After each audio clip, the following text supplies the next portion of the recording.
Vamos lá, meus alunos, para aquela revisão, né, dessa aula de número 4, onde nós vimos sobre os estados de agregação da matéria, estado físico da matéria, e também sobre as mudanças de estado físico da matéria, além do ciclo da água. Vamos lá, então? Olha só, aqui nós temos o quê? O gráfico da mudança de estados físicos da matéria e os estados físicos da matéria propriamente dito, né? E nós vimos que os estados físicos são sólido, líquido e gasoso. Quando acontece a mudança do estado sólido para o líquido, nós temos a denominada fusão. E quando temos do líquido para o gasoso, nós temos a vaporização, que pode ser evaporação, ebulição e calefação. E ainda temos a sublimação, que é a passagem do estado sólido direto para o gasoso. E isso acontece por ganho de calor, por aquecimento. No sentido inverso, nós temos o quê? A passagem do gasoso para o sólido, que naturalmente chama-se condensação. Mas se por exemplo,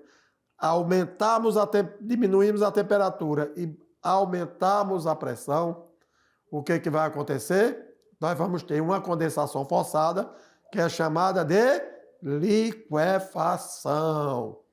E aí, resfriando mais ainda, tirando calor, o líquido pode passar para a fase sólida, onde nós temos solidificação. Podemos ter ainda do gasoso direto para o sólido, que é denominada sublimação ou simplesmente ressublimação. Aqui, mostrando para vocês os estados físicos da matéria e as mudanças que podem acontecer nos estados físicos de qualquer matéria. E aí? Realmente, o que significa ponto de fusão? Ponto de fusão é a temperatura na qual uma substância muda de estado sólido para o líquido, né? Olha aí, do líquido para o gasoso, tudo denomina-se ponto de fusão. Já o ponto de ebulição, olha aí, é a temperatura na qual a substância muda do estado líquido para o gasoso e vice-versa. Então, só para a gente ilustrar, que quando falar ponto de fusão, ponto de ebulição, estamos nos referindo à temperatura, ok? Estamos referindo sempre à temperatura na qual está acontecendo aquela mudança de estado físico, tá isso? Então, aqui a fusão, nós temos a água no estado sólido com gelo, que está passando para o líquido, e o termômetro indicando a temperatura de fusão ou ponto de fusão. E no aquecimento da água, nós temos a ebulição, que é o ponto ou a temperatura na qual a água passa do líquido para o gasoso, e a temperatura no termômetro indicando como temperatura de ebulição, tá bom? Temperatura ou ponto de ebulição. E o ciclo da água. Nós vimos que trata-se do movimento contínuo que a água faz pelo meio físico e pelos seres vivos do ecossistema, passando através da atmosfera, que é a massa de ar, a hidrosfera, a parte líquida, litosfera, a parte sólida, e biosfera, a parte viva. Quer dizer, o que significa dizer, no geral, né, o ciclo da água em todos os aspectos. Por isso, nós temos aqui, olha, a água está no estado líquido. Ela evapora por causa de quem? Da ação da luz do sol, o calor, né? E aí ela simplesmente vaporiza. Quando ela vaporiza, por resfriamento, ela condensa. E quando condensa, precipita na forma de chuvas, etc. As plantas, os seres vivos, enfim, eles transpiram, então ocorre a transpiração para a atmosfera. E no solo, o solo, por ser arenoso, por ter, digamos assim, porosidade, a água passa do solo e vai para o subsolo. E aí, novamente, começa, o ciclo é contínuo. O que é que significa? Ele não para. Ele não é um ciclo intermitente. Ele não para. Isso acontece frequentemente, todas as horas do dia, todo momento e toda hora, tá certo? Então, esperando que você entendeu sobre os estados físicos da matéria, sobre a mudança de estado físico da matéria e o ciclo da água. Agora, olha só, boa sorte na sua atividade de sala, porque voltaremos em seguida para comentarmos cada questão da sua atividade. Boa sorte, meu aluno!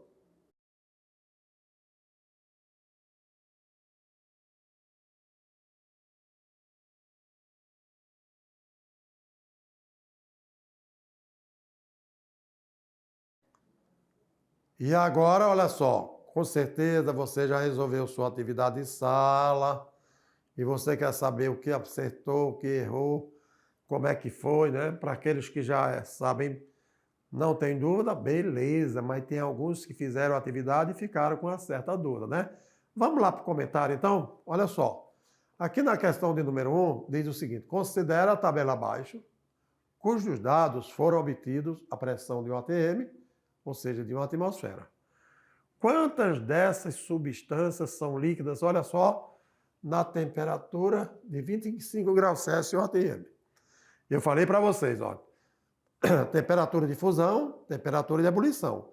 A temperatura que estiver, olha aí, a matéria que estiver numa temperatura entre fusão e ebulição é porque ele está no estado líquido. Acima de ebulição é gasoso, abaixo de fusão é sólido. Então, 25 graus, olhando para essa tabela, está o quê? Ah, o etano, então 25 graus, ele é maior do que menos 93. Para o propano, 25 graus é o quê? Maior do que 45 graus abaixo de zero, não é isso? 25 graus. Para o butano, então o que é que acontece? Maior do que 0,6.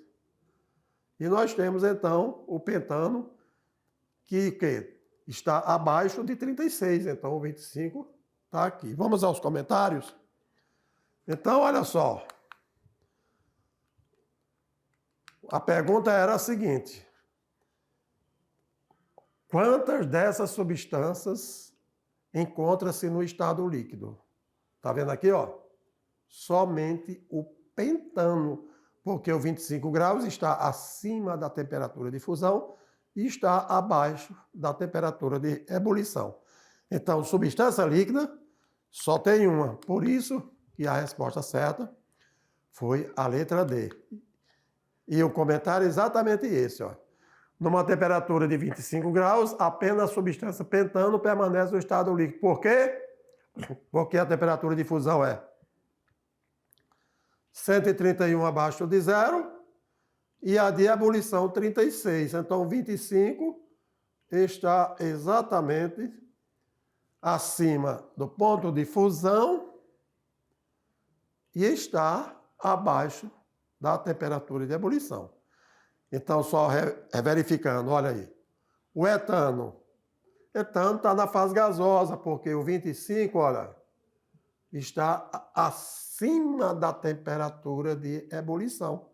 O propano, 25, também acima da temperatura de ebulição. O butano, 25, acima da temperatura de ebulição. Logo, somente o pentano é que está na fase líquida, portanto, caracterizando a resposta da letra D. E eu gostaria de comentar para vocês que são alunos aí do primeiro ano, isso é questão de Enem, isso é questão de vestibulares, questões de concurso. Então, eles dão o quê? Eles dão uma certa temperatura e dão os pontos de fusão e ebulição para que você diga naquela temperatura qual estado físico de cada substância. Então, estou só lembrando aqui a vocês que muito importante sobre isso vocês conhecerem, tá? Convidamos você para a questão de número 2. Na questão de número 2 diz o seguinte: ponto de fusão do ferro é 1.530 graus Celsius. E o ponto de ebulição, 2.450. Baseado nisso, de acordo com isso, qual será o estado físico do ferro a 220 graus Celsius? Eita!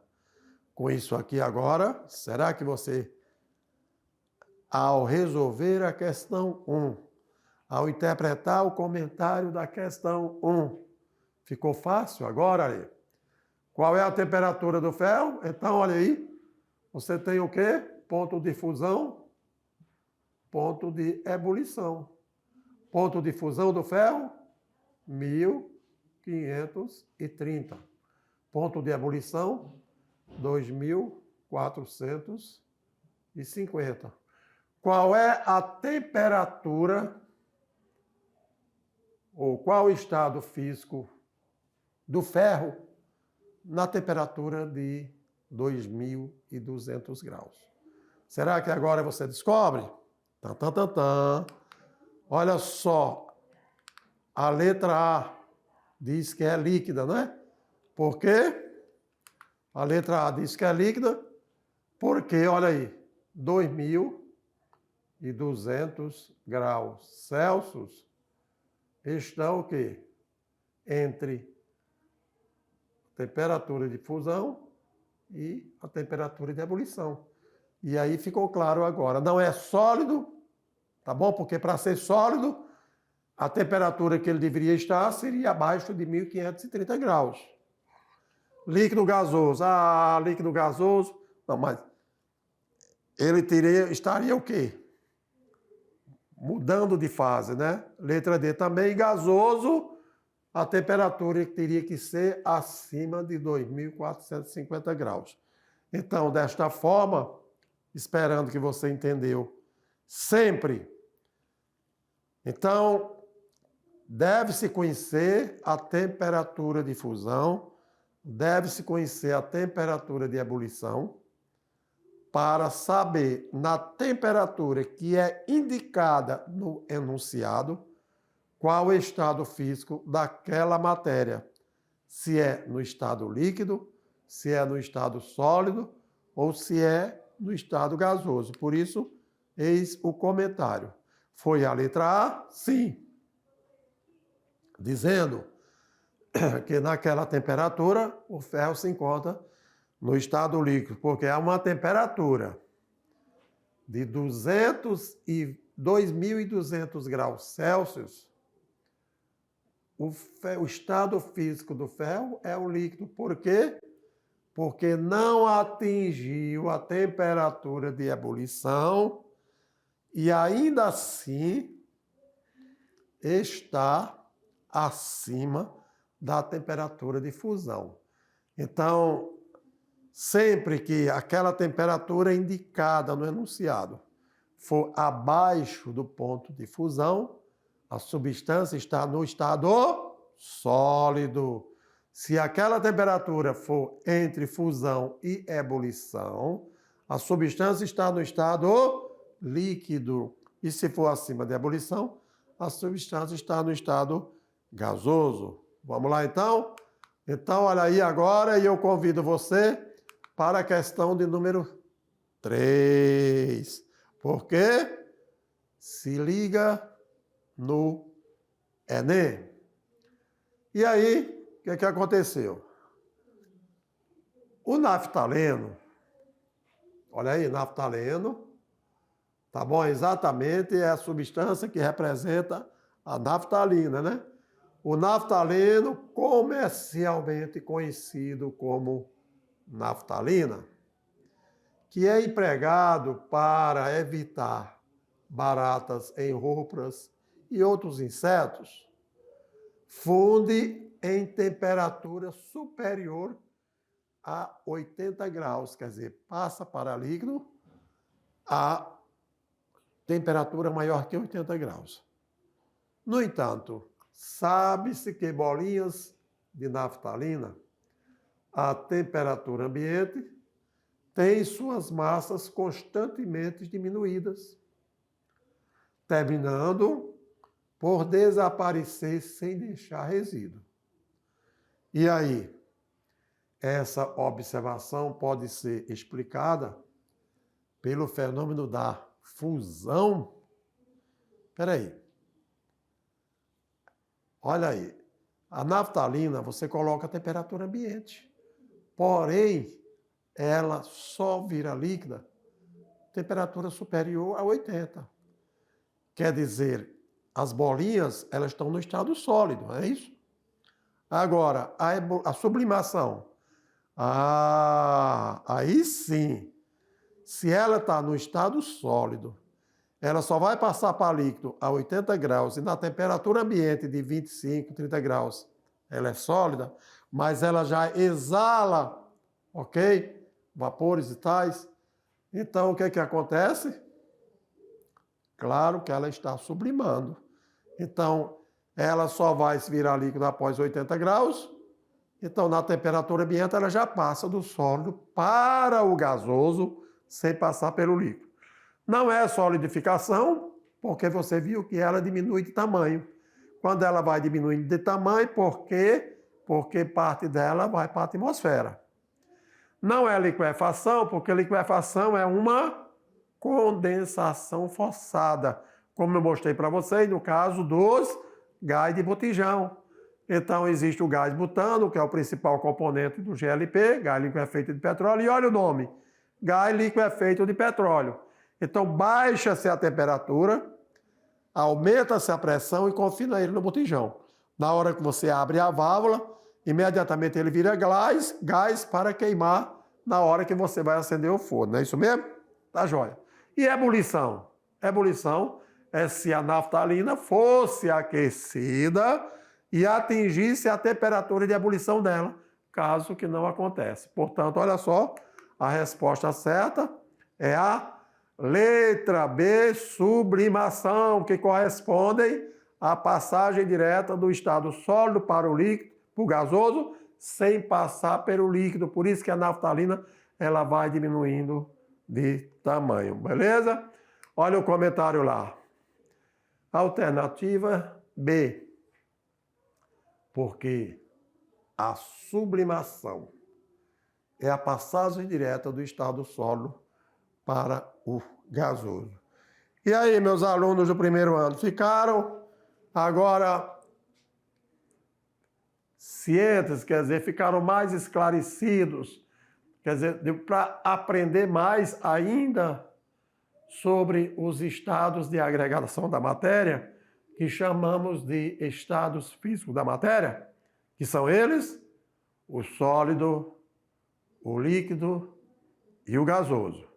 Relembrando, por aquecimento, por ganho de calor, temos a fusão, que é a passagem do estado sólido para o líquido. Em seguida, a passagem do líquido para o gasoso, que corresponde à vaporização. E a vaporização, você sabe, evaporação, temperatura ambiente, ebulição, por aquecimento, e calefação, bruscamente, quando se coloca o líquido numa chapa superaquecida. Beleza? Agora, por resfriamento, com perda de calor, nós temos a condensação, passagem do gasoso para o líquido. Temos exatamente agora a solidificação do líquido para o sólido.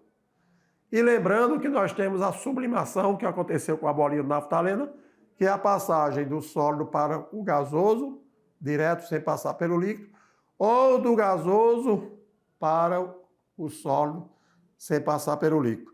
E a diferença entre condensação e liquefação, condensação é uma mudança de estado físico espontânea do gasoso para o líquido, e a liquefação é uma condensação forçada, aquela que acontece por diminuição de temperatura com aumento de pressão. Por isso, essa condensação é chamada de liquefação, e eu falei para vocês sobre o GLP, que é o gás liquefeito de petróleo, ok? Então, diante desses comentários a respeito da sua atividade e revisão, desejamos boa sorte e convidamos vocês, para a próxima aula. Valeu?